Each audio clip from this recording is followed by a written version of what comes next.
Cetak uang ditulis oleh sang begawan media Dahlan Iskan, mantan Menteri Negara BUMN. Dibaca dan diunduh dari cowasjp.com. Saya tidak bisa membayangkan betapa sulitnya posisi Presiden Jokowi saat ini. Cetak uang seperti yang diinginkan DPR atau terbitkan obligasi seperti yang diinginkan Menteri Keuangan Sri Mulyani. Itulah dua pilihan yang tidak sederhana. Itu sudah menyangkut mazhab dalam ilmu ekonomi. Itu sudah bukan masalah furu'iyah. Itu sudah menyangkut akidah ekonomi. Perdebatan soal itu memerlukan pemikiran tingkat guru besar ekonomi. Tidak boleh lagi hanya berdasar emosional, solidarity, ataupun logika dangkal.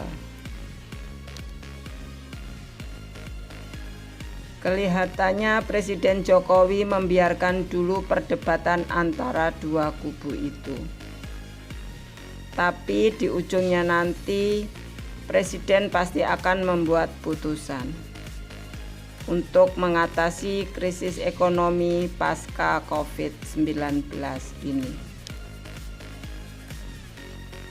Bisa saja Presiden akhirnya memilih cetak uang. Itu berarti Presiden memenangkan kelompok politik. DPR kini sudah dikuasai mazhab cetak uang. Bahkan DPR sudah memutuskan harus cetak uang.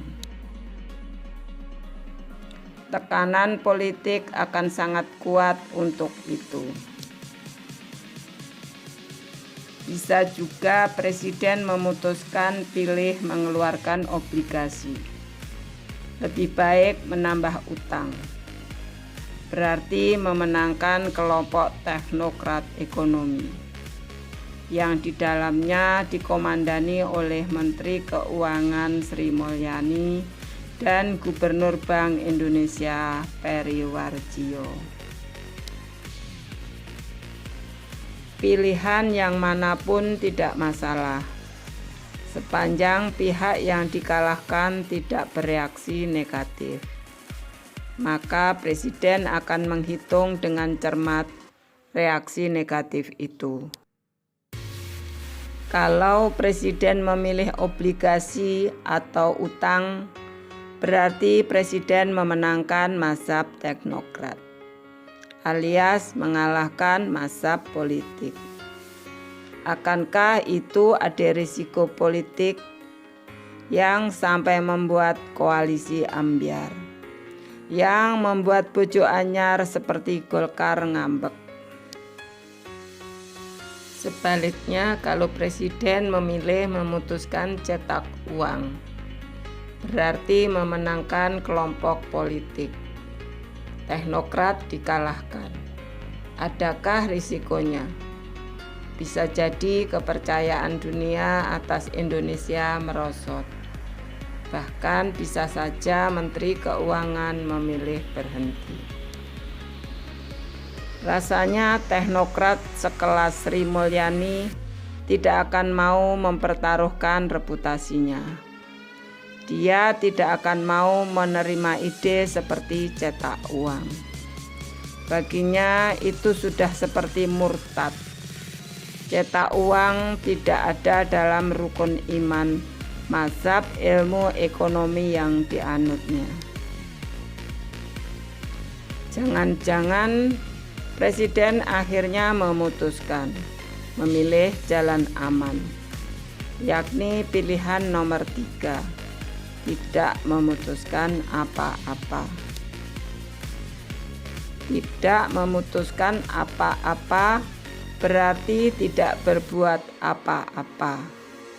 Lantas dari mana negara mendapat uang untuk membangun kembali ekonomi? Rasanya tidak ada lagi sumber uang yang lain. pajak dan penerimaan non-pajak sama sekali tidak bisa diharap. Menarik pajak itu ibarat mengambil telur ayam dari pendaringan. Ini ayamnya lagi ambyar, tidak bisa bertelur lagi. Kalaupun dipaksa sampai harus dipijit-pijit perutnya, yang bisa keluar hanya telek. Berarti presiden harus membuat putusan. Tapi pilihan yang mana? Betul-betul tidak mudah. Kita bantu doa di malam-malam Ramadan kita.